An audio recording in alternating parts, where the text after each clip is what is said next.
A warning tonight, some people are looking for ways to cash in on others' misfortune in the wake of last week's devastating flooding in San Diego. Good evening and thank you for joining us. I'm Carlo Cicchetto. I'm Marcella Lee. As we've shown you since last week, some people lost everything.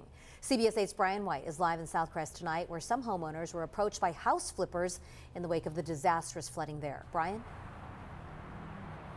I'm here near Beta Street in the flood zone, where house flippers have been going around the neighborhood, going door to door, making lowball cash offers to people trying to buy their homes, and people around here find it offensive.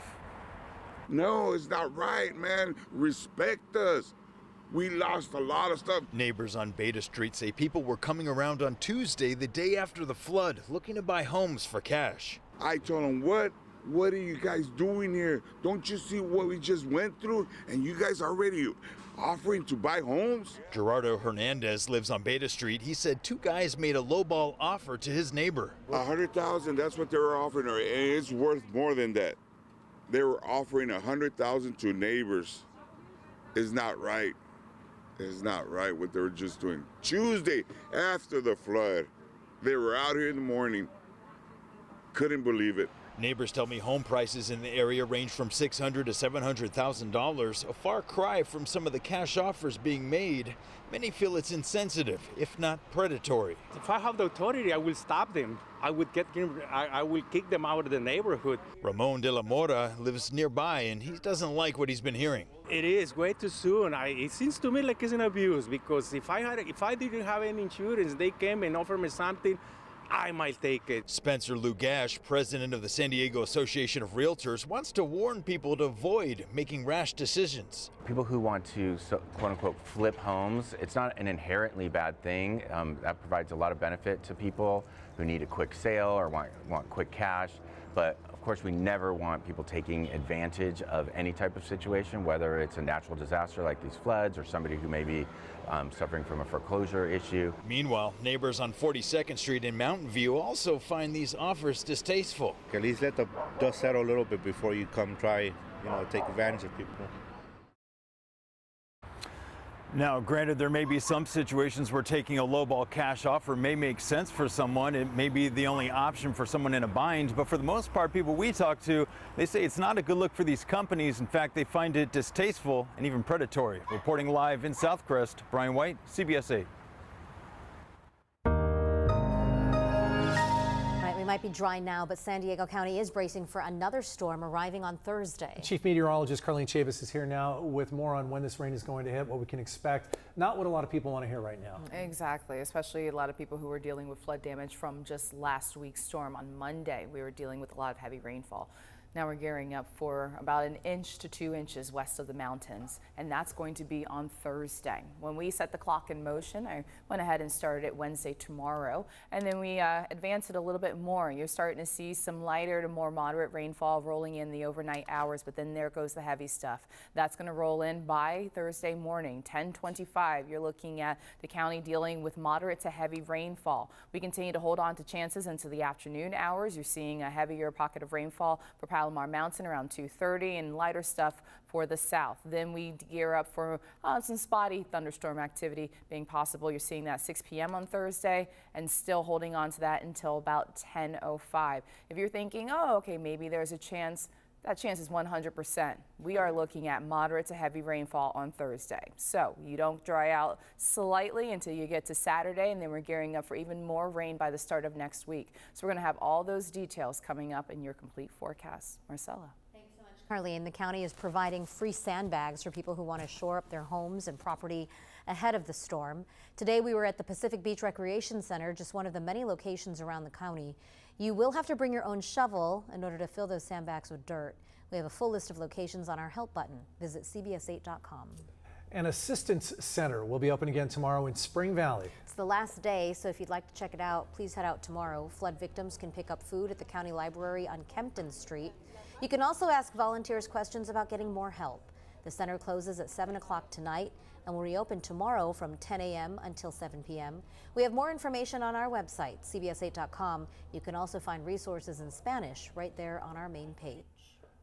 Meantime, CBS 8 is partnering with the Salvation Army for a relief drive tomorrow. Phones will be open from 11 a.m. to 7 p.m. We'll be there live on our newscasts, or you can donate now at the QR code on your screen right there in the corner. All the money raised will stay right here in San Diego. And be sure to stay with CBS 8 for flood recovery updates. We'll have all the resources and developments posted on our website. You can also follow us on social media or download the free CBS 8 app. 6 people from Mira Mesa are without a home tonight after a fire broke out there this afternoon. San Diego Fire Rescue say they got the call just before 3 p.m. about a 2-story home on fire off Peach Point Avenue. Firefighters say the flames appear to have started in an upstairs bedroom. Crews were able to put out the fire in just about 10 minutes. Everyone managed to get out of the house safely, so fortunately no one was hurt. The cause of the fire is under investigation. A grenade launcher and ghost guns were seized today at the home of a Rancho Bernardo High School student accused of making threats at his school. The teenager was taken into custody last week, and the father was arrested at the home just this morning. As CBS 8's David Gottfredson reports, officials are praising other students for reporting suspicious behavior. San Diego police responded to Rancho Bernardo High School on Tuesday just as a safety precaution after a student was reported making threats. There were like 6 police cars out there last night and kind of wondered what was going on. A neighbor who asked not to be identified told me police searched the student's home Monday night. He said the parents moved into the house about 3 weeks ago and had 3 kids. The oldest son, a student at Rancho Bernardo High School. I saw people carrying things out of the house, and it went on for a few hours. It all began on Friday when students at RB High reported a fellow student making threatening statements and showing off videos they thought were concerning. The students then reported it. That led to a gun violence restraining order being filed against the student and officers serving a search warrant at the family's home several blocks away on Avenida Civrida. You see us recovering multiple firearms, many of which are assault rifles, many of which are ghost guns, to even include at least one that I'm being told of right now, a grenade launcher. Police say the teenager was taken to juvenile hall and he was given a mental evaluation. The father, 45-year-old Neil Anders, was booked into downtown jail on 4 felony counts, including possession of a destructive device and firearms charges. The Poway Unified School District says its students did the right thing. Our students felt empowered to speak up when they saw and heard something concerning in the classroom. And that's what triggered this investigation. And we were able to prevent something potentially from happening to our schools. The father remains in custody. He's due to be arraigned on Thursday afternoon. The district attorney will make the final decision on whether charges, if any, are filed. In Rancho Bernardo, David Gottfredson, CBS 8. All right, David, thanks. One of the 2 registered sex offenders accused of sex acts with a 16-year-old girl has pleaded guilty. 35-year-old Lawrence Cantrell is expected to face nearly 5 years in state prison after pleading guilty to several felony sex crime counts. He and 71-year-old Michael Inman are accused of recording the sex acts on a phone in a motel room in El Cajon last March. Both men claim they thought the girl was 18. Cantrell was convicted of possessing child pornography in 2018. Inman was convicted of lewd acts upon a child back in 2005. Inman's trial starts next week. The city of San Diego says prostitution was so rampant at a Kearny Mesa massage parlor, it took legal action today to shut down the business. CBS 8's Kelly Hessedal has more on what police say they uncovered in this extensive investigation. And there are some very graphic details in the court documents. Now, Ocean Spa Massage Parlor, which was operating here at this business complex along Kearny Villa Road, it was operating out of 2 units, and the city attorney says some of the sexual activity that was happening here was so loud it would interrupt a youth Bible study group next door, and it got so bad the group left. They call themselves a massage parlor. They are not. There is prostitution activity that's been happening there for years, and they've actually brought it out into the parking lot so that everybody can be witness to them thumbing their nose at the law. And there was a man here who appeared to be painting inside the massage parlor this morning who left pretty quickly after our cameras showed up. Now, we did get a look inside this place. I'm told the owners have been hauling things away today. You can see there were still several things left behind furniture, including tables, couches. We spotted several boxes and bags of trash. It looked like there were some pills on the floor. Now, this investigation with the city attorney's office and police uncovered numerous things. Police say Ocean Spa workers actually were caught offering to sell sex to undercover police officers on 4 different occasions for anywhere from $150 to $300. Police say online they found more than 1,200 advertisements offering sex acts at this so-called spa. Now, according to court documents, complaints about the business started back in 2018.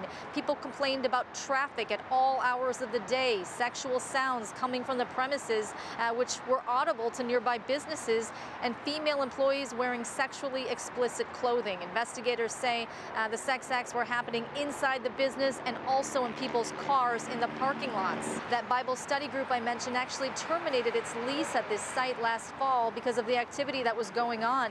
Now, I asked Chief David Nisleit today why it took so long to shut this business down, and here's what he said. You have to get collaboration, you have to get evidence that collaborates what the complaints are, and sometimes it can take longer than everybody wants to, include ourselves.